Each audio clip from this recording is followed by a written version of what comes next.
Hello बच्चों, स्वागत है आपका कनावत एकेडमी यूट्यूब चैनल पर। और हमारी सीरीज चल रही है क्या 10th क्लास विज्ञान की, जिसमें हम पढ़ रहे हैं क्या फिजिक्स। और फिजिक्स में आज हमारी विद्युत जो सेकंड चैप्टर है हमारा, यानी बात करें तो 12वां चैप्टर है। वैसे देखा जाए तो पार्ट्स 3 पार्ट्स में डिवाइड थी। तो फिजिक्स का जो सेकंड चैप्टर है हमारा, जिसका नाम है क्या विद्युत इलेक्ट्रिसिटी, इसकी आज हमारी लास्ट क्लास है। और इसमें आज हम कुछ अच्छे लेवल के बड़े बड़े लॉन्ग क्वेश्चनों को डिस्कस करने वाले हैं। ठीक है ना, लॉन्ग क्वेश्चन यानी बोले तो प्रतिरोधों का श्रेणी क्रम, प्रतिरोधों का समांतर क्रम, फ्यूज तार क्या होता है, इससे रिलेटेड कुछ क्वेश्चनों को डिस्कस करने वाले हैं। दूसरा, हमें इसके कुछ प्रतीक चिन्ह भी बनाने हैं हमें, जो कि हमसे एग्जाम में पिछली बार क्वेश्चन पूछा गया है एक हमें कि विद्युत परिपथ में उपयोग होने वाले कुछ रूढ़ चिन्हों के डायग्राम बनाइए। तो वो भी हमें बनाने हैं। तो सभी लोग सबसे पहले वीडियो को लाइक कर दीजिए, शेयर कर दीजिए, चैनल को सब्सक्राइब कर दीजिए और बेल आइकन दबा दीजिए, जिससे आपको नोटिफिकेशन मिलते रहें और आप क्लास को ज्वाइन करते रहें सभी लोग। तो करते हैं भाई आगे स्टार्ट अपने अगले चैप्टर को, जिसमें हमें पहला क्वेश्चन दे रखा है क्या। तो कल तक की क्लास में हमने 18 क्वेश्चनों को कंप्लीट कर लिया था। और आज हमारा जो क्वेश्चन दे रखा है ना, ये विद्युत यूनिट से एक क्वेश्चन दे रखा है भाई।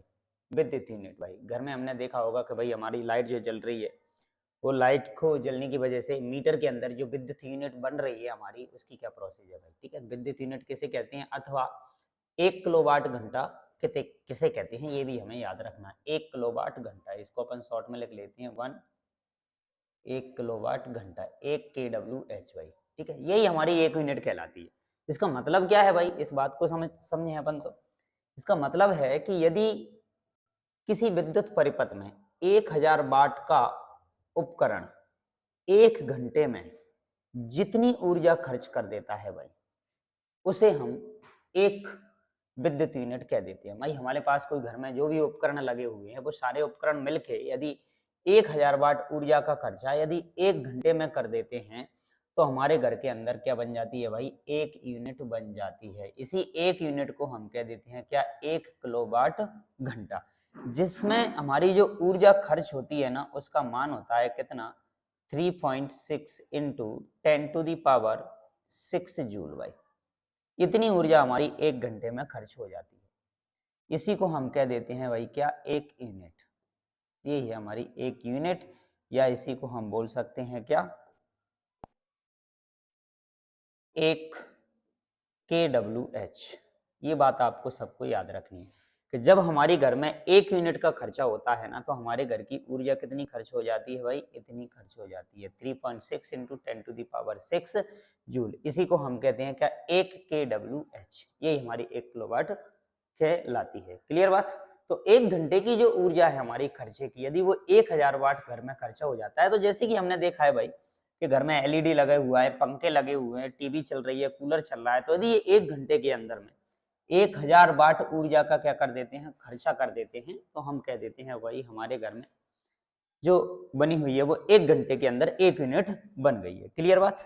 तो ये थी हमारी यूनिट से संबंधित क्वेश्चन। और दूसरा हमें दे रखा है क्या, दूसरा क्वेश्चन हमें दे रखा है कि विद्युत परिपथ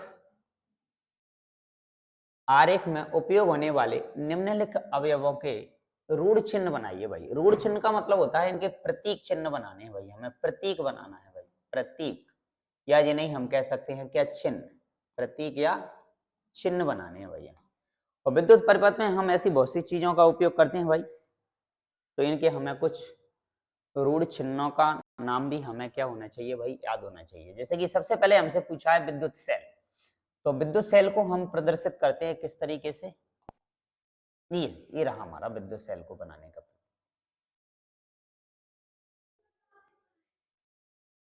ये हमारा विद्युत सेल है भाई, इधर प्लस इधर माइनस, और ये हमारा कोई बैटरी हमने लगा दी है, इसे प्रदर्शित करते हैं हम विद्युत सेल से। दूसरी बात करें, हम तार संधि को प्रदर्शित करते हैं, जहां पर तार जॉइंट होते हैं उनको ऐसे शो कर दिया जाता है भाई, ये हमारी तार संधि का जॉइंट हो गया। ठीक। अब दूसरी बात की जाए कि बिना संधि तार के क्रॉसिंग, मतलब हमें कोई तार क्रॉस करना है लेकिन उसको जॉइंट नहीं करना है भाई हमें, तो कोई दिक्कत नहीं है, इसको ऐसा बनाओ, इसको भी ऐसे लेके आओ, और ये हमारा बन गया है बिना संधि तार के जॉइंट। दूसरी बात की जाए बल्ब की, कि विद्युत बल्ब का सिंबल क्या है भाई, कैसे बनाएंगे, तो विद्युत बल्ब का सिंबल सिंपल सी इस तरीके से बना दिया जाएगा। दूसरा हमें दे रखा है क्या, वोल्ट मीटर। तो वोल्ट मीटर को सिंबल याद रखना है भाई, ये रहा भी वोल्ट मीटर, और इस तरीके से एक साइड प्लस और एक साइड माइनस, सब तरफ एक साइड प्लस एक साइड माइनस, जो आप चाहो उधर प्लस माइनस कर सकते हो आप, ठीक है। तो ये हमारा वोल्ट मीटर का हो गया। जैसे दे रखा है हमें अमीटर, वोल्ट मीटर के द्वारा वोल्टेज को मापा जाता है और अमीटर के द्वारा विद्युत धारा को मापा जाता है। तो उसी तरीके से हम विद्युत धारा ए फॉर एम्पियर लिखकर और ए लगा देते हैं, इसका मतलब ये क्या बन गया, हमारा अमीटर बन गया है। तो भाई ये है हमारे क्या, रूढ़ चिन्ह, जिसमें सबसे पहला हमने डिस्कस किया था क्या आपसे, विद्युत सेल। ये हमारा विद्युत सेल का सिंबल दे रखा है, रूढ़ चिन्ह, प्रतीक चिन्ह, ये आपको अच्छे से याद रखना है, एग्जाम में पूछा भी गया है क्वेश्चन। दूसरा हमें दे रखा है क्या, तार संधि। तार संधि को हम इस तरीके से ज्वाइन करके शो करने की कोशिश करते हैं कि ये हमारी तार संधि दे रखी है, ठीक है। अब बिना संधि तार क्रॉसिंग करना है, हमें तार को क्रॉस करना है, तो इस तरीके से हमने बना दिया और ये हमारा एक और तार चला गया, ये शो करता है कि यहाँ पर बिना संधि के तार की क्या हो रही है, क्रॉसिंग हो रही है। दूसरा विद्युत बल्ब, ये हमारा विद्युत बल्ब है इस तरीके से, और दूसरा वोल्ट मीटर का सब जानते हो इस तरीके से, और एमीटर हमें जो दे रखा है वो ये रहा हमारा, ये अक के छोड़ देते हैं। क्लियर बात। तो ये थे हमारे रूढ़ चिन्ह। आगे और बढ़ते हैं, इसके कुछ क्वेश्चन और है हमारे पास।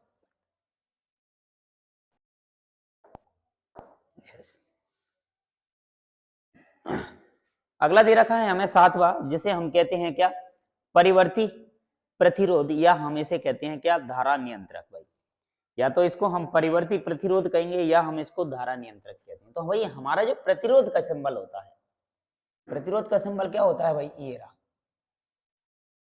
ये हमारा प्रतिरोध का सिंबल है। इधर ऐसे यदि लाइन एरो खींच दिया जाए तो हमारा ये बन जाता है क्या, परिवर्ती प्रतिरोधक। परिवर्ती मतलब प्रतिरोधक का मतलब ये होता है कि एक ऐसा प्रतिरोध है जिसके द्वारा प्रतिरोध को बदला जा सकता है।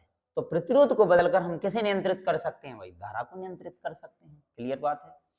प्रतिरोध के द्वारा हम धारा को भी क्या कर सकते हैं, नियंत्रित। तो यहाँ पर प्रतिरोध को कम ज्यादा किया जा सकता है, उसे कहा जाता है क्या, परिवर्तित प्रतिरोध। तो आपको याद रखना है। दूसरा हमें दे रखा है क्या, कुंडली। और दूसरी बात करें हम किसकी, कुंडली की, तो कुंडली हमें दे रखी है क्या, ये रही हमारी तार की बनी हुई एक कुंडली यदि हम बना लें, तो ये हमारी तार की एक कुंडली बना दी है, ये तार वाली कुंडली हमें दे रखी है। तो परिवर्ती प्रतिरोध, धारा नियंत्रक, सिंबल ये हो गया हमारा। दूसरा हमें दे रखा था क्या, कुंडली। तो कुंडली का डायग्राम ये है हमारे पास, इसमें बाकी का प्लस माइनस हमारा दोनों साइड जैसा का जैसा ही होगा, ठीक है। दूसरा दे रखा है संधारित्र, जिसी को हम बोलते हैं कैपेसिटर।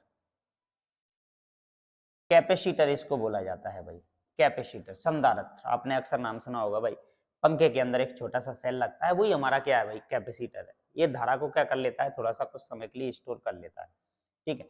कैपेसिटर, इसकी भी बात करें, इसका भी सिंबल होता है।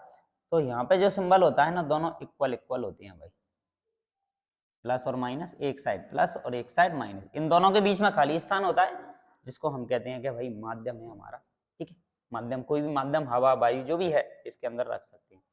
दूसरा हमें दे रखा है क्या, प्रतिरोध। प्रतिरोध का जनरली सिंबल ये वाला होता है हमारा, ये रहा, इसको हम आर से प्रदर्शित करते हैं। कैपेसिटर सी होता है, कुंडली को हम एल से प्रदर्शित करेंगे, और परिवर्ती प्रतिरोध को हम आर एच से प्रदर्शित करते हैं, जिसको रियोस्टेट बोलते हैं, हम धारा नियंत्रक बोला जाता है। प्रतिरोध हमारा आर है। दूसरा हमसे बोला गया है क्या, बंद प्लग कुंजी अथवा स्विच।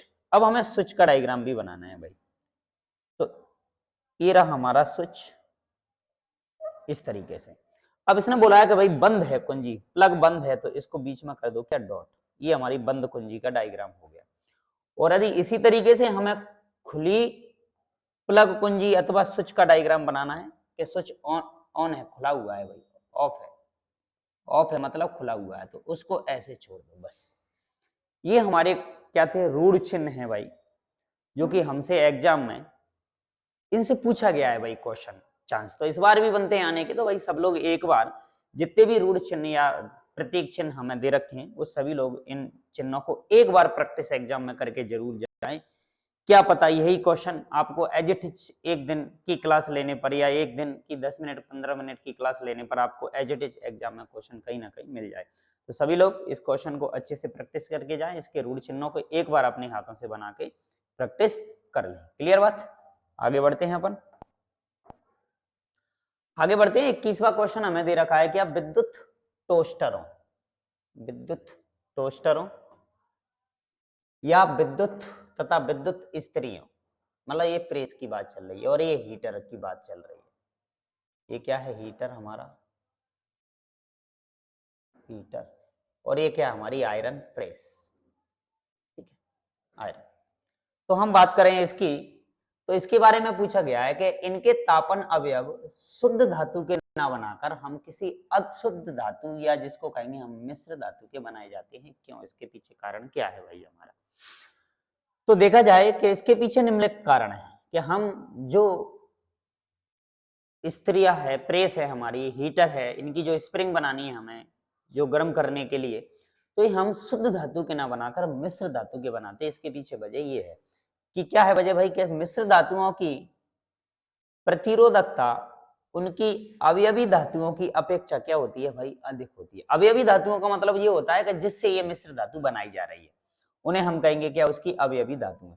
तो इसकी जो प्रतिरोधकता होती है, जो हमने मिश्र धातु तैयार की है, बनाई है दो धातुओं को मिलाकर, तो वो अवयवी धातुओं की अपेक्षा क्या होती है? एक कंडीशन अधिक होती है। ठीक है, सबसे पहली कंडीशन ये हो गई। दूसरा कारण क्या हो सकता है इसका? कि मिश्र धातुओं का गलनांक उनकी अवयवी धातुओं की अपेक्षा क्या होता है भाई? अधिक होता है। इसका मतलब जिस धातु को बनाया, जिस धातु से वो मिश्र धातु बनाई गई है आपकी, वो धातु जल्दी पिघल सकती है, लेकिन ये मिश्र धातु को पिघलने में थोड़ा सा ज्यादा समय लगेगा, क्योंकि ये उन दोनों धातुओं के गुण इसके अंदर उपस्थित होते हैं। क्लियर बात? तीसरे कारण की यदि बात करें हम, तो मिश्र धातुओं का संचारण भी अवयवी धातुओं की अपेक्षा बहुत अधिक समय में होता है। मतलब हम ये कहें कि जो हमारी शुद्ध धातु है, उस शुद्ध धातु का संचारण क्या होता है भाई? बहुत फास्ट होता है, ये कहेंगे, मतलब जल्दी होता है। शुद्ध धातु हमारी जो दे रखी है ना, उस शुद्ध धातु का जो संचारण है, वो संचारण क्या होता है भाई? जल्दी होता है। और दूसरा हमारे पास जो अशुद्ध धातु दे रखी है, जैसे हमने बोला था मिश्र धातु, वो मिश्र धातु का जो संचारण है ना, वो क्या होता है भाई? देरी से होता है। ये वजह है हमारी, देरी से होता है तो जंग नहीं लगेगी उसके अंदर, और वो लंबे समय तक सुरक्षित रखी रहेगी। इसलिए हमें हीटर है ये और जो आयरन है हमारी, इनकी जो स्प्रिंग या इनके जो पत्ते जो बनाए जाते हैं ना, वो काय के बनाए जाते हैं भाई? मिश्र धातुओं के बनाए जाते हैं। क्वेश्चन अच्छा है, याद रखना है आपको। ठीक है, दूसरा एक सिंपल सा 2 नंबर का क्वेश्चन हमें दे रखा है कि उस युक्ति का नाम बताइए जो किसी चालक के सिरों पर विभवांतर बनाए रखने के लिए आवश्यक होती है या सहायता करती है। भाई तो ऐसी चीज हमारे पास एक ही है भाई, किसी भी विभवांतर हमें उत्पन्न करना है किसी भी चीज, तो बगैर बैटरी के हम विभवांतर उत्पन्न नहीं कर सकते। तो हमें भाई क्या लगानी पड़ेगी भाई? बैटरी लगानी पड़ेगी भाई। बैटरी के द्वारा हम क्या बनाए रख सकते हैं? विभवांतर, क्योंकि बैटरी से ही विभवांतर उत्पन्न या विभव उत्पन्न होता है। दो बिंदुओं के विभवों के अंतर को हम क्या कहते हैं भाई? विभवांतर कहते हैं। क्लियर बात? तो ये था अपना 21वां क्वेश्चन, तो सॉरी 22वां क्वेश्चन। अगले क्वेश्चन की तरफ चलते हैं। और अगले क्वेश्चन में हमसे थोड़ा सा पूछा है क्या कि एक कूलाम, हाँ भाई एक कूलाम लिखा हुआ है भाई, कूलाम, एक कूलाम आवेश की रचना करने वाले इलेक्ट्रॉनों की संख्या परिकलित कीजिए। भाई हमें एक कूलाम आवेश चाहिए भाई। कितना कूलाम? एक कूलाम आवेश चाहिए। ठीक है भाई, एक कूलाम आवेश की रचना करने वाले हमें इलेक्ट्रॉनों की संख्या की ज्ञात करनी है कि भाई कितनी होगी हमारे पास संख्या। ठीक है, तो सबसे पहले हमने पढ़ा है क्या कि आवेश के क्वांटीकरण से कि किसी भी इलेक्ट्रॉन पर जो आवेश की मात्रा होती है ना, वो पूर्ण गुणज में होती है। पूर्ण गुणज का मतलब ये है कि n का मान क्या हो सकता है भाई? यहाँ पर n बराबर 1, 2, 3 या 4 और डेड डेड डैश कुछ भी हो सकता है। E का मतलब यहाँ पर इलेक्ट्रॉन है जिसका आवेश कितना होता है? 1.6 इंटू 10⁻⁻19 कूलाम होता है। ठीक है, और Q क्या है भाई? हमारे पास आवेश है जिसको हम डिस्कस कर चुके हैं भाई। ये बात हमें दे रखी है भाई, और हमें इलेक्ट्रॉनों की संख्या निकालनी है भाई। एक कूलाम आवेश करने वाले इलेक्ट्रॉनों की संख्या निकालनी है। तो n वास्तव में है ही क्या बात? हमारे पास संख्या ही तो है। n हमारे पास संख्या ही है किसकी? इलेक्ट्रॉनों की, जिसको हमने 1, 2, 3, 4, 5, 6, 7, 8, 9 बोला है।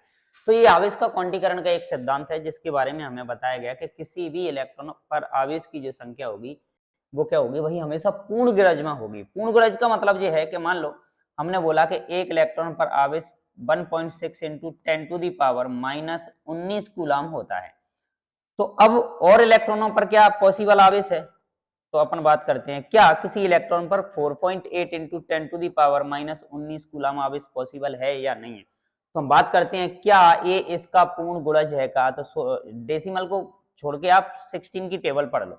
16 3 जा 48 हो रहा है ना, यस, तो 4.8 संभव है। तो क्या 3.2 भी आवेश संभव है क्या किसी वस्तु पर, तो हम कहेंगे हाँ भाई बिल्कुल संभव है। क्या 5.2 किसी पर संभव, 6.5 किसी इलेक्ट्रॉन पर आवेश की मात्रा संभव है कि नहीं है कूलम की, तो हम बात करें कि 16 का ये कितना गुना है भाई, कितनी गुना नहीं है, तो ये आवेश संभव नहीं है। तो इसे कहते थे हम कि इलेक्ट्रॉन पर जो आवेश होता है ना वो पूर्ण गुणज में होना चाहिए हमारे पास, तो हम कह सकते हैं भाई कि वहां पर क्या है। ठीक है, आगे बात करते हैं। ठीक है, सभी लोग स्क्रीनशॉट ले लें इसका।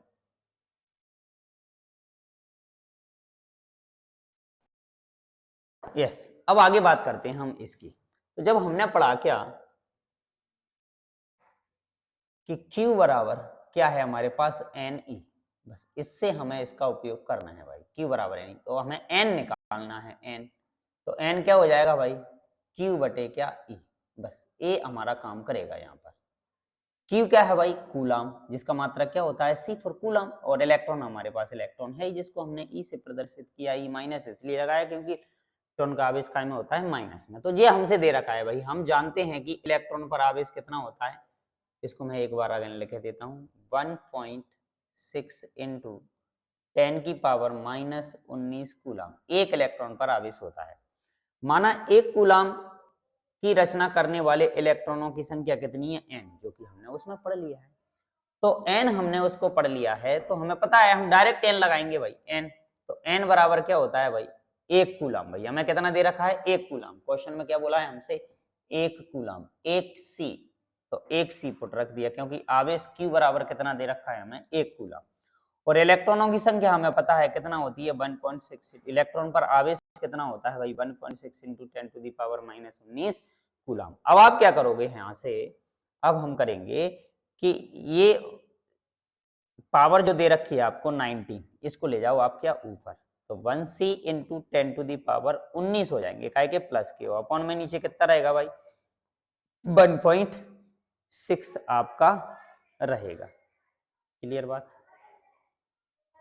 आगे क्या सॉल्व करें भाई, आगे सॉल्व करेंगे यहां से डेसिमल हटाओगे ऊपर कितना हो जाएगा 10c इंटू 10⁻⁻19, सॉरी प्लस हो गया जी आपका, ये प्लस में हो गया, अपॉन में कितना दे रखा है 16। आप इसको जैसे ही डिवाइड करोगे, मान लो 100 ले लो, तो जी आएगा आपके पास 0.625 इंटू 10⁻19 इलेक्ट्रॉन्स, ये हमारे पास इलेक्ट्रॉन की संख्या आ गई। तो इसको हम कह सकते हैं कि हमारे पास जो इलेक्ट्रॉन है ना उसको हम सार्थक अंकों में लिखने की कोशिश करते हैं। ठीक है, तो सार्थक अंकों में हमारे पास एक डिजिट या दो डिजिट बाद डेसिमल होना चाहिए, तो हम इसको लिखेंगे 6.25 इंटू 10⁻, अब एक डेसिमल हमने जो था ना वो इधर से इधर शिफ्ट किया हुआ है, तो यहाँ से एक जीरो क्या हो जाएगी कम, तो यहाँ बचेगी कितनी 18। तो ये हमारा आंसर हुआ इस क्वेश्चन का। इतने इलेक्ट्रॉन एक कूलम आवेश को बनाने के लिए हमें कितने इलेक्ट्रॉन चाहिए भाई, इतने इलेक्ट्रॉन चाहिए भाई हमें एक कूलम आवेश बनाने के लिए। क्लियर बात। तो ये था हमारा एक कूलम आवेश की रचना करने वाले इलेक्ट्रॉनों की संख्या को परिकलित कीजिए। आगे बढ़ते हैं अगली स्लाइड में, और अगली स्लाइड में हमें कुछ क्वेश्चन दे रखे हैं जिनमें बोला गया है कि निम्नलिखित के कारण स्पष्ट कीजिए भाई। तो इनको one by one upon discuss करेंगे। तो सबसे पहले हमें दे रखा है ए नंबर वाला, जिसमें हमसे पूछा गया है कि विद्युत लैंपों के तंतु, अब विद्युत लैंपों के तंतु मतलब जैसे कि बल्ब है, बल्ब का जो फिलामेंट रहता है जो जलता है अंदर, जो छोटी सी एक बारीक स्प्रिंग रहती है उसकी हम बात कर रहे हैं, उसके निर्माण में प्राय हम एकमात्र किस धातु का उपयोग कर रहे हैं, टंगस्टन, जिसका सिंबल होता है डब्ल्यू, टंगस्टन, इसी का ही उपयोग किया जाता है। क्यों, एक रीजन, तो एक क्वेश्चन तो ये है हमारा। दूसरा क्वेश्चन है हमसे क्या कि विद्युत तापन युक्तियां जैसे कि ब्रेड, टोस्टर मतलब वही हीटर, विद्युत इस्त्री मतलब प्रेस, ये शुद्ध धातुओं के स्थान पर अशुद्ध धातुओं या मिश्र धातुओं के बनाए जाते हैं। क्यों, ये क्वेश्चन जस्ट अभी हमने पिछली स्लाइड में डिस्कस कर लिया है आपसे। ठीक। तीसरा क्वेश्चन दे रखा है हमें कि घरेलू विद्युत परिपथों में श्रेणी संयोजन का उपयोग क्यों नहीं किया जाता है, इसको भी हम डिस्कस करेंगे। और किसी तार का प्रतिरोध इसकी अनुप्रस्थ काट के क्षेत्रफल के किस प्रकार समानुपाती होता है, ये भी हमने पिछली क्लास में मतलब कल की जो क्लास हुई थी उसमें डिस्कस कर लिया था। विद्युत संचरण के लिए प्राय कॉपर बोले तो इसका सिंबल क्या होता है Cu, एल्यूमिनियम जिसको हम Al कहते हैं, दोनों की दोनों क्या है भाई धातुएं हैं, इनके तारों का उपयोग किया जाता है क्यों, ये क्वेश्चन भी हमारा आपसे डिस्कस हो गया, लेकिन फिर भी हम इनकी बात करते हैं। चलते हैं अगली स्लाइड में। सबसे पहला क्वेश्चन हमें दे रखा था विद्युत लैंपों के तंतुओं का निर्माण में प्राय टंगस्टन का ही उपयोग क्यों किया जाता है भाई, तो इसके पीछे वजह है एकमात्र धातु है जिसका नाम क्या है टंगस्टन, जिसको हम प्रदर्शित करते हैं कैसे डब्ल्यू से। इसके पीछे ये है कि इसका गलनांक जो होता है ना वो बहुत उच्च होता है, करीबन 3380 डिग्री सेंटीग्रेड पर ये टंगस्टन धातु क्या होती है पिघलती है। हमें इसको पिघलाने के लिए द्रव अवस्था में बदलने के लिए कितने डिग्री सेंटीग्रेड टेम्परेचर देना पड़ेगा, 3380, लगभग लगभग कितना हो गया 3400 डिग्री सेंटीग्रेड टेम्परेचर हो गया। कि एक प्रबल धातु है जो अत्यंत तप्त होकर प्रकाश उत्पन्न करती है परंतु पिघलती नहीं है, बहुत ज्यादा भी गर्म हो जाती है फिर भी ये पिघलती नहीं है। इसलिए हम विद्युत लैंपों या बल्बों के जो फिलामेंट जो तंतु बनाते हैं ना वो किस चीज के बनाते हैं, टंगस्टन के बनाते हैं, ठीक है ना। दूसरा क्वेश्चन था हमारे पास क्या विद्युत तापन युक्तियां जैसे कि हीटर है हमारा, प्रेस है हमारे, उन धातुओं के शुद्ध धातुओं के स्थान पर उनको बनाने के लिए हम किस चीज का उपयोग करते हैं भाई, मिश्र धातुओं का उपयोग करते हैं। इसके पीछे निम्न कारण है। सबसे पहला कारण क्या है, इस क्वेश्चन को डिस्कस कर चुके थे अभी हम कि मिश्र धातुओं की प्रतिरोधकता शुद्ध धातुओं की तुलना में क्या होती है भाई अधिक। दूसरा, उच्च ताप पर मिश्र धातुओं का अपचयन या ऑक्सीकरण शीघ्र नहीं होता है, मतलब ये जल्दी खराब नहीं होती। इनके तापमान में वृद्धि के साथ साथ इनकी प्रतिरोधकता में भी परिवर्तन क्या होता है नगण्य होता है। इसलिए हम हीटर और प्रेस की जो स्प्रिंग या जो वायर जो भी हम बना रहे हैं, पत्ता जो बना रहे हैं स्प्रिंग का, उनको बनाने के लिए हम किस चीज का उपयोग करते हैं, इन मिश्र धातुओं का उपयोग करते हैं। क्लियर बात। तो ये दो क्वेश्चन हमारे क्लियर हुए, दोनों क्वेश्चन डिस्कस हो गए थे हमारे वैसे, ठीक है। दूसरा हमसे दे रखा है कि घरेलू विद्युत परिपथ में श्रेणी संयोजन का उपयोग निम्नलिखित कारणों से नहीं किया जाता। भाई घर में जैसे अभी इस क्वेश्चन को हम आगे डिस्कस करेंगे, फिलहाल थोड़ी सी बात सुने लेते हैं कि हमारे घर के अंदर जितने भी उपकरण जुड़े हुए हैं वो सभी के सभी उपकरण समांतर क्रम में जुड़े रहते हैं, श्रेणी क्रम में नहीं जुड़े रहते हैं। समांतर और श्रेणी क्रम में जोड़ने का फायदा क्या है, क्या प्रोसेस है, इसको आगे हम प्रतिरोधों को पढ़ने वाले हैं, फिर भी आप थोड़ा सा एक सुन सकते हो कि देखो समांतर क्रम में यदि हम प्रतिरोधों को जोड़ेंगे तो हमें प्रतिरोधों से का जो योग मिलेगा ना वो क्या मिलेगा, कम मिलेगा। और श्रेणी क्रम में जोड़ने पर प्रतिरोध हमें ज्यादा मात्रा में मिलता है। तो प्रतिरोध यदि ज्यादा हो जाएगा तो धारा कम बहेगी, और धारा कम बहेगी तो सभी उपकरणों को बराबर बराबर धारा नहीं मिल पाएगी। इसलिए हम घर में सारे उपकरण किस क्रम में जोड़ते हैं, समांतर क्रम में जोड़ते हैं, ठीक है। तो विभिन्न उपकरणों युक्तियों के साथ साथ अलग अलग स्विच ऑन के लिए नहीं लगा सकते हैं। एक उपकरण खराब होने पर दूसरा भी कार्य करना बंद कर देगा, इसलिए हम उनको श्रेणी क्रम में नहीं जोड़ते। क्योंकि यदि श्रेणी क्रम में जितने भी उपकरण लगे हुए हैं उनमें से यदि एक भी उपकरण हमारा खराब हो गया तो सारे उपकरण काम करना क्या कर देंगे बंद, इसलिए नहीं करते हैं, ठीक है ना। श्रेणी संयोजन में सभी युक्तियां उपकरणों में समान धारा प्रवाहित होती है जिसकी हमें आवश्यकता नहीं है, क्योंकि अलग अलग उपकरणों को चलाने के लिए हमें अलग अलग धारा अलग अलग वोल्टेज की आवश्यकता होती है, जो कि इसके लिए संभव नहीं। दूसरा, इसके द्वारा कुल प्रतिरोध जो मिलता है ना वो हमें R1 R2 R3 dash dash dash dash हमें मिलता है, यानी प्रतिरोध क्या हो जाता है अधिक हो जाता है, तो धारा का मान क्या हो जाता है अत्यंत कम हो जाता है। एक वजह इसके पीछे ये थी हमारी, तो इसलिए हम ऐसा नहीं करते। अगला क्वेश्चन था हमारा कि किसी तार का प्रतिरोध उसकी अनुप्रस्थ काट के क्षेत्रफल के व्युत्क्रमानुपाती होता है। हाँ भाई, इसको भी हमने डिस्कस कर लिया था। जैसे क्या कि प्रतिरोध जो होता है ना वो प्रतिरोध उसके क्षेत्रफल के क्या होता है व्युत्क्रमानुपाती। यदि तार का क्षेत्रफल बढ़ा दिया जाए यानी तार की मोटाई बढ़ा दी जाए तो प्रतिरोध क्या हो जाता है कम, और धारा उसमें से आसानी से बह जाती है। जैसे जैसे तार की मोटाई बढ़ेगी अर्थात तार का व्यास बढ़ेगा, अनुप्रस्थ काट का क्षेत्रफल भी बढ़ेगा और तार के प्रतिरोध का मान क्या हो जाएगा कम, और जैसे ही तार के प्रतिरोध का मान कम हो जाएगा तो धारा का मान क्या हो जाएगा भाई बढ़ जाएगा, ठीक है ना। तो अच्छी बात है भाई, संबंध था। एक और है, विद्युत संचारण के लिए प्राय हम एल्यूमिनियम या कॉपर के तारों का उपयोग क्यों करते हैं। कॉपर जिसको हम बोलते हैं क्या तांबा, ये हमारा तांबा कहलाता है, और एल्यूमिनियम हम जानते ही हैं क्या है, ये हमारा Al है, ठीक है ना। तो इसके पीछे वजह क्या है कि विद्युत को ले जाने के लिए, हम एक स्थान से दूसरे स्थान तक ले जाने के लिए हम काय के तारों का उपयोग कर रहे हैं, या तो एल्यूमिनियम के तारों का उपयोग करेंगे या फिर कॉपर के तारों का। तो ज्यादा मात्रा में हम एल्यूमिनियम के तारों का उपयोग करते हैं, कॉपर के तारों का उपयोग नहीं करते, क्योंकि कॉपर महंगा होता है, एल्यूमिनियम सस्ता होता है। दूसरी बात करें कि ये दोनों ही विद्युत के बहुत अच्छे चालक होते हैं, इसलिए हम दोनों के ही द्वारा क्या बना सकते हैं भाई, वायर बना सकते हैं। अच्छी वायर फिटिंग घर में करने के लिए हम तांबे के वायर का उपयोग करते हैं, और खंभे पर लाइट को ले जाने के लिए हम एल्यूमिनियम के तारों का क्या करते हैं भाई, उपयोग करते हैं, क्योंकि दोनों ही अच्छे विद्युत के क्या होते हैं, चालक होते हैं, ठीक है ना। सर्वाधिक तो नहीं कहेंगे, लेकिन अच्छे होते हैं, अन्य धातुओं की तुलना में अच्छे होते हैं। इनकी प्रतिरोधकता बहुत कम होती है, जिसके कारण तार जल्दी से गर्म नहीं होते हैं, एक वजह ये भी है। दूसरा, इनसे सुगमता पूर्वक तार बनाए जा सकते हैं भाई, आसानी से हम इनके तार बना सकते हैं। और चौथे पॉइंट में हम लिखे ना, तो ये क्या है, इनसे अच्छी चालक धातुएं तो और भी हैं, लेकिन एल्यूमिनियम और ये अन्य धातुओं की तुलना में क्या है भाई, सस्ते होते हैं। एक पॉइंट और लिख सकते हैं, सस्ते होते हैं भाई, सस्ते होते हैं भाई।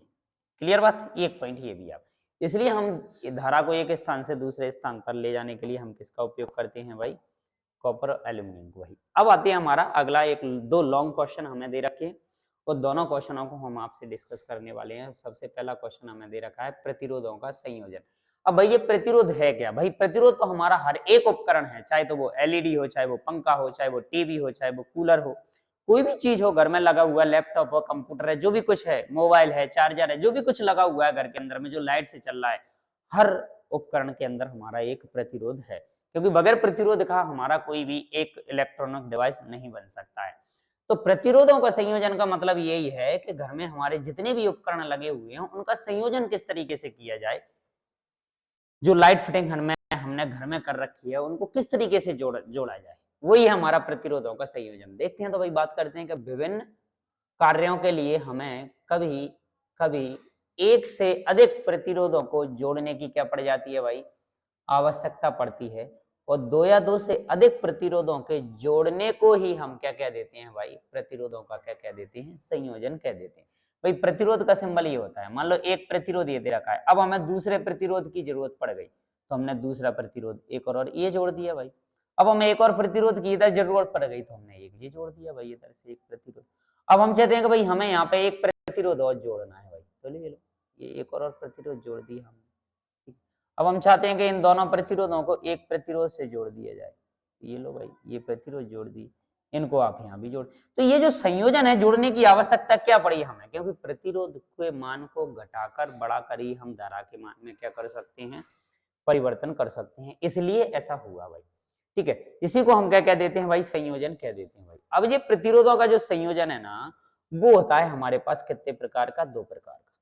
एक को तो कहते हैं हम श्रेणी क्रम संयोजन, और दूसरे को कहते हैं हम क्या, समांतर क्रम संयोजन। समांतर क्रम संयोजन को हम एक नाम से और जानते हैं, जिसे हम कहते हैं पार्श्व संयोजन, ठीक है, इसको आपको याद रखना है। तो प्रतिरोधों को हम दो तरीके से जोड़ सकते हैं, एक हमारा श्रेणी क्रम संयोजन कहलाता है, और एक हमारा समांतर क्रम संयोजन कहलाता है। तो बात करते हैं सबसे पहले की, जिसका नाम है क्या, प्रतिरोधों का श्रेणी क्रम संयोजन। तो भाई श्रेणी क्रम में प्रतिरोधों को किस तरीके से जोड़ा जाए, ये तरीका हमें दे रखा है भाई, क्लियर। तो इसकी बात करने वाले हैं आपसे, तो देखते हैं, देखो श्रेणी क्रम संयोजन में पहले प्रतिरोध का दूसरा सिरा, मान लो दो प्रतिरोध ले लिए या तीन ले लिए, तो पहले प्रतिरोध का दूसरा सिरा और दूसरे प्रतिरोध का पहला सिरा, इस तरीके से आगे आने वाले प्रतिरोधों को हम जोड़ते हुए चले जाते हैं भाई, और आगे भी इसी क्रम को हम जारी रखते हैं। तो यह जो क्रम प्राप्त होता है ना, संयोजन हमें प्राप्त होता है ना, इसी को हम कह देते हैं क्या, संयोजन। मान लो एक प्रतिरोध ये दे रखा है पहला, ये दूसरा प्रतिरोध हमें दे रखा है दूसरा, और ये दे रखा है हमें क्या, तीसरा प्रतिरोध। तो ये रहा पहले प्रतिरोध का दूसरा सिरा और दूसरे प्रतिरोध का पहला सिरा, आपस में ज्वाइंट कर दो भाई। वैसे ही दूसरे प्रतिरोध का अंतिम सिरा तीसरे प्रतिरोध का पहला सिरा आपस में ज्वाइंट कर दो भाई। ये जो क्रम बनता है हमारा, इसी क्रम को हम कह देते हैं क्या, प्रतिरोधों का कौन सा क्रम, श्रेणी क्रम। तो इसमें हमने मान लिया तीन प्रतिरोध ये ले लिए भाई,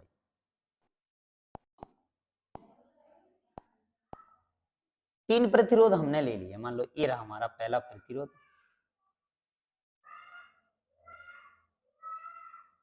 ये रहे 3 प्रतिरोध।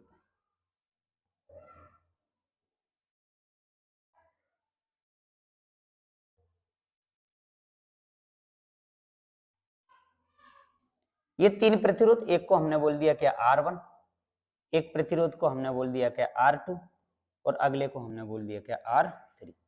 इनको इस तरीके से एक दूसरे से क्या कर दिया है, ज्वाइंट कर दिया है, ठीक है। ये रहा, और ये हमने एक कुंजी लगा दी है यहाँ पर, जो कि बंद कुंजी, जिसको हमने बोल दिया है क्या के, और ये लगा दिया हमने इनके अंदर सेल, ये सेल लगा दिया हमने इनके अंदर, एक प्लस और एक माइनस इधर, ठीक है। ये इस तरह, और इन तीनों प्रतिरोधों के बीच में हमने एक वोल्ट मीटर लगा दिया, जो इनके बीच विभव को मापेगा भाई। किसे मापेगा? विभव को मापेगा, जिसका सिंबल अभी हमने ऋण चिन्ह अभी बना था क्या, वोल्ट मीटर, जो विभवांतर को मापेगा, ठीक है। और ये कनेक्शन हमने कर दिया है, या हम इधर भी लगा सकते हैं, इधर भी लगा सकते हैं, ठीक है ना। ये कंडीशन में हमने लगा दिया है भाई, ठीक है। ये कहानी हमारी हो गई बनके क्या तैयार, ठीक है। तो ये क्रम जो हमारा कहलाता है ना, वो कहलाता है किसका? श्रेणी क्रम का। तो श्रेणी क्रम में हमें जो विभव मिलता है ना, वो विभव कहें या विभवांतर कहें, वो क्या मिलता है हमें? समान मिलता है। हर प्रतिरोध में हमें विभवांतर क्या मिलेगा भाई? समान मिलेगा। अब बात करते हैं इसकी न्यूमेरिकल की, ठीक है। अब बात की जाती है इसके न्यूमेरिकल की। तो बात देखते हैं, देखो माना 3 प्रतिरोध हमने R1, R2 और R3 को किस क्रम में जोड़ा है भाई? श्रेणी क्रम में। तो इनमें जो समान धारा I प्रवाहित हो रही है, समान धारा क्या बोला हमने? I प्रवाहित होगी यदि इनके सिरों पर विभवांतर, मान लो पहले वाले के सिरे, पहले प्रतिरोध के सिरों पर विभवांतर V1, दूसरे के सिरों पर विभवांतर V2 और तीसरे के सिरों पर विभवांतर V3 है, मान लिया हमने ऐसा है, तो V1 कितना हो जाएगा भाई? धारा तो सभी में क्या बह रही है? समान मात्रा में। तो प्रतिरोध उसका R1, क्योंकि हमने पढ़ा हुआ है ओम के नियम से।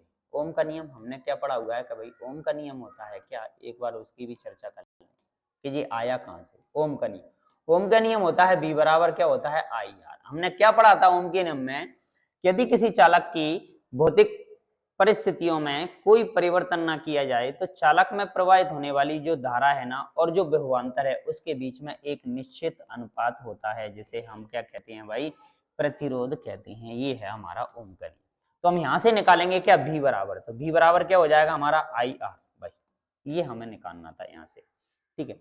तो यही दे रखा है हमें, हम लिख सकते हैं ब्रैकेट में कि V बराबर क्या होता है हमारा? IR। क्लियर बात? ये दे रखा है हमें। दूसरी बात की जाए, अब जो हमारा पहला प्रतिरोध है उसमें बहने वाली धारा IR1, दूसरे प्रतिरोध में बहने वाली धारा IR2, तीसरे प्रतिरोध में बहने वाली धारा कितनी हो जाएगी? IR3 हो जाएगी, जैसे कि ये हो गई हमारी इसके अंदर, ठीक है। अब हमें पता है कि कुल विभवांतर V1 V2 प्लस V3, क्योंकि तीनों प्रतिरोधों के अंदर टोटल विभवांतर क्या होगा? समान ही रहेगा भाई, वो थोड़ी बदलेगा हमारा। तो V1 का मान हम ऊपर निकाल चुके हैं, V2 का मान हम ऊपर निकाल चुके हैं, और V3 का मान भी हम जस्ट ऊपर निकाल चुके हैं। इन मानों को इस समीकरण में पुट कर दो तो V बराबर क्या हो जाएगा? IR1 IR2 IR3, ठीक है ना। ये बात हमारी बन गई। अब यदि इन तीनों प्रतिरोधों का तुल्य प्रतिरोध हम R मान लें, जो भी प्रतिरोध है हमारे, टोटल 3 प्रतिरोध हमारे इसमें लगे हुए हैं, R1 R2 R3, और इनका जो टोटल R टोटल जो आता है उसको हमने R मान लिया है तुल्य प्रतिरोध। तो भाई तुल्य प्रतिरोध है तो V बराबर क्या है? IR। इसको भी हम पढ़ चुके हैं, समीकरण में मान रख दो, जिसको हमने एक को समीकरण पहला माना था, एक को समीकरण कितना माना था? दूसरा। तो I भी से इससे मान रखोगे V बराबर IR से, तो हमारे पास तीनों प्रतिरोधों के अंदर क्या मिल जाएगा? V बराबर IR, IR1 और ये IR2 और ये IR3। यहाँ से हम क्या कॉमन ले सकते हैं भाई? I को कॉमन ले सकते हैं, धारा कॉमन आ जाएगी। I बराबर, I कॉमन कर लिया तो अंदर क्या बचा? R। तो यहाँ से I कॉमन गया, हमारे पास क्या बचा? R। तो ये R1 plus R2 plus R3, I से I कैंसिल हो गया, तो प्रतिरोध हमें R टोटल जो हमने बोला था वो मिला हमें क्या? R1 plus R2 plus R3। ये R टोटल हमें निकालना था।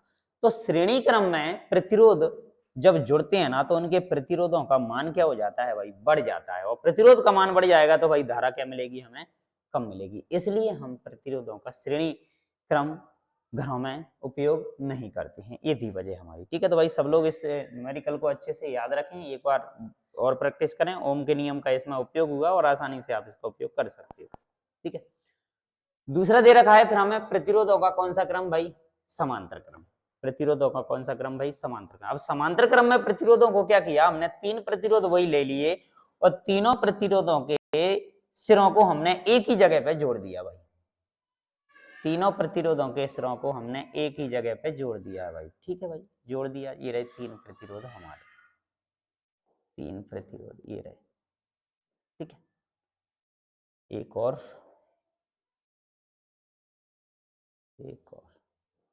इसमें R1 R2 और ये रहा हमारा R3 और ये वोल्टेज विभवांतर मापने के लिए लगा दिया और ये बैटरी हमने इसके अंदर लगा दी है। पूरा ही डायग्राम ड्रॉ कर दिया जाता है। ये एम्पियर धारा को मापने के लिए के कुंजी लगा दी है इसके अंदर और ये बैटरी हमारी, एक साइड प्लस एक साइड माइनस। क्लियर, ये बन गया हमारा प्रतिरोधों का कौन सा। यदि प्रतिरोधों के तीनों सिरों को एक साइड के एक जगह पर जोड़ दो, आगे के सिरों को एक जगह पर जोड़ दो और उनके बीच में यदि क्या जोड़ दिया जाए, बैटरी, तो ये जो क्रम बनेगा हमारा वो कौन सा बनेगा, प्रतिरोधों का कौन सा क्रम, समांतर क्रम।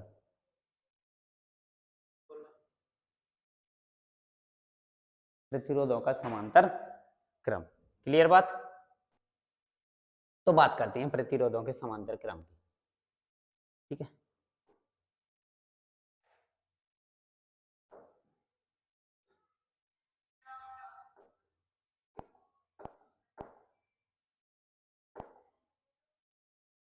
हाँ ये दे रखा है हमें समांतर क्रम। तो प्रतिरोधों के समांतर क्रम में क्या करने वाले हैं हम, यही करो। समांतर क्रम संयोजन में सभी प्रतिरोधों के एक सिरे एक बिंदु ए से जोड़ देते हैं।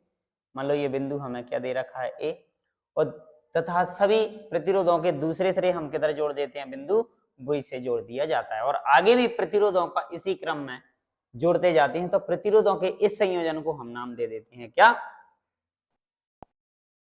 समांतर क्रम संयोजन। क्लियर बात।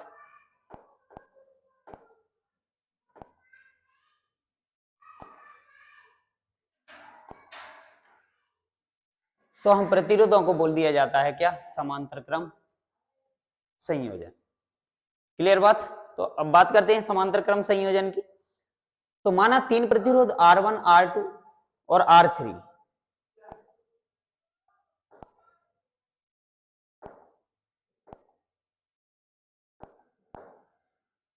माना तीन प्रतिरोध R1 R2 R3 समांतर क्रम में जुड़े हुए हैं, तो इन पर भी विभव की मात्रा क्या होगी भाई, समान होगी। जबकि इनकी विद्युत धाराएं बट जाएंगी भाई, I1 I2 और I3 होंगी, अलग अलग धाराएं बहेंगी।